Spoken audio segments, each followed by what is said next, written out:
going on, everybody? I'm back with another YouTube video. Now, in today's video, guys, we are going to be doing yet again another Goosebumps book review. And in today's review, we are going to be doing it on Goosebumps book number 16, which is One Day at Horrorland. But, of course, first, I have a few announcements to make. So the first announcement that I have to make is I really hope that this glare that I saw on the camera before I started shooting is not that annoying for this video. And that's quite frankly why I need a new editing platform made with with KineMaster. Oh my god, I was thinking about the watermark.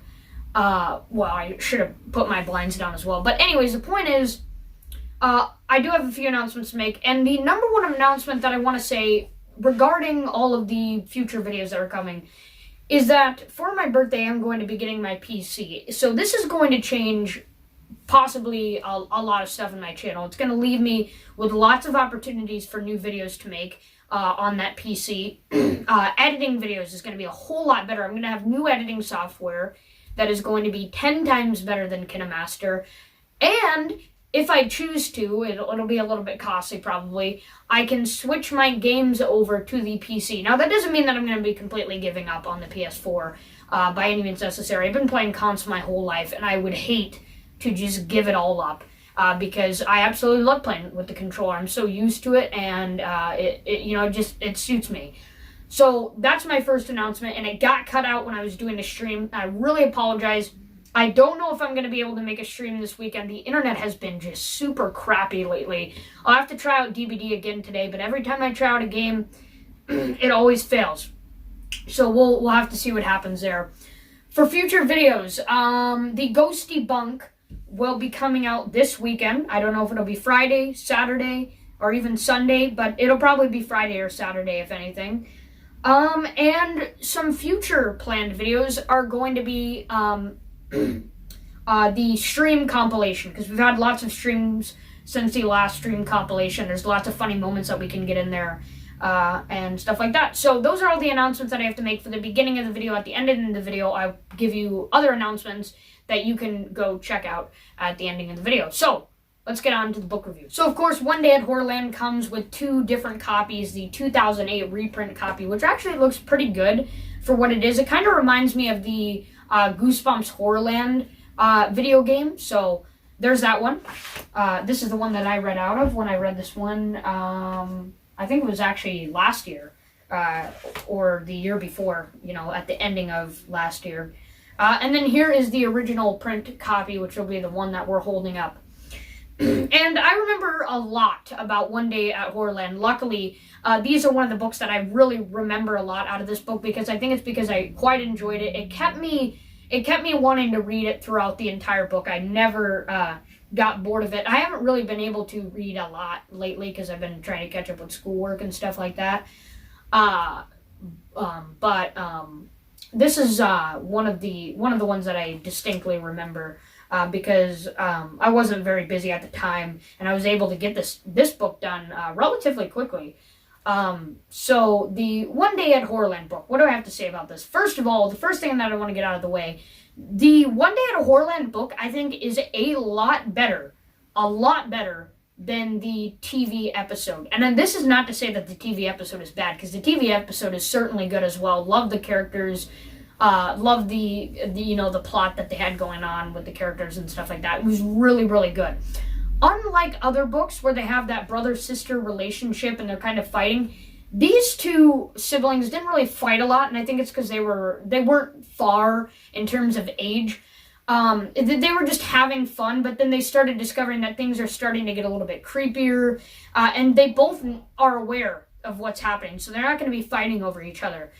So it's just them, they come into this park, and their parents let them go off and, do all this stuff.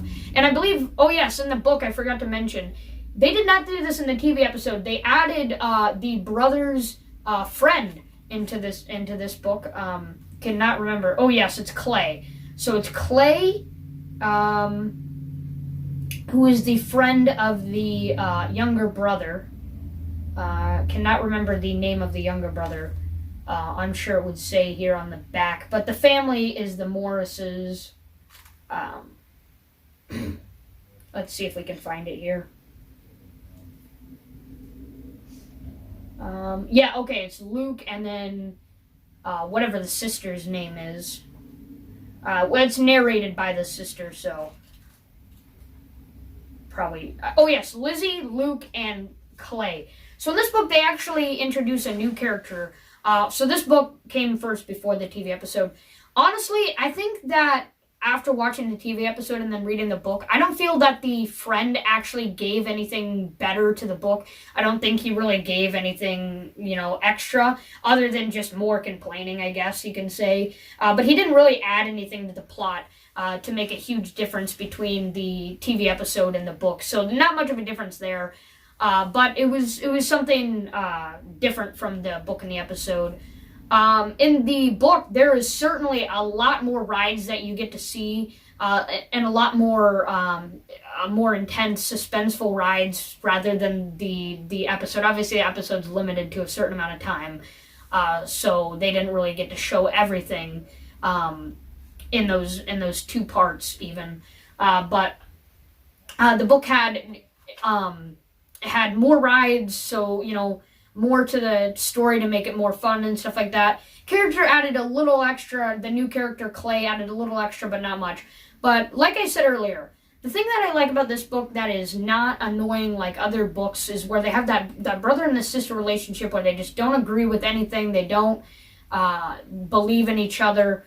And even the parents don't believe in the kids. This is not the case in this book. Pretty much everybody was at the same level in the book. Even if you were watching the TV episode, the parents started to catch on really quickly that this place is not safe. It's not somewhere they want to be. Because originally they were going to the zoo gardens. It's a petting zoo. But then they find Horrorland out in the middle of nowhere. So that was pretty interesting. I'm trying to think of other things to say. I think the ending was pretty much the same, where they get on this game show with the horrors, the creatures that are in Horrorland. I shouldn't call them creatures, the monsters that are in Horrorland. They get trapped in this room and they're in this game show with a whole bunch of horrors. And then they have to open one of the doors. They happen to get into the door with this other creature in it. They get out. They basically escape from Horrorland eventually after that.